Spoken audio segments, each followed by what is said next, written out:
Welcome to BuilderBUILDER Pro.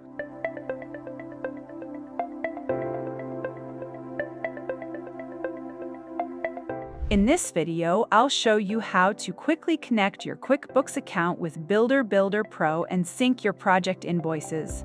Step 1. Connect QuickBooks. Go to Settings Profile. Open the Others tab and select QuickBooks. Click Connect and sign in with your QuickBooks email. Enter your company name and you'll be successfully connected to QuickBooks. Step 2. Open your project. Go to the Projects section. Select your project, in this example, Power Testing. In the Project menu, open Invoices.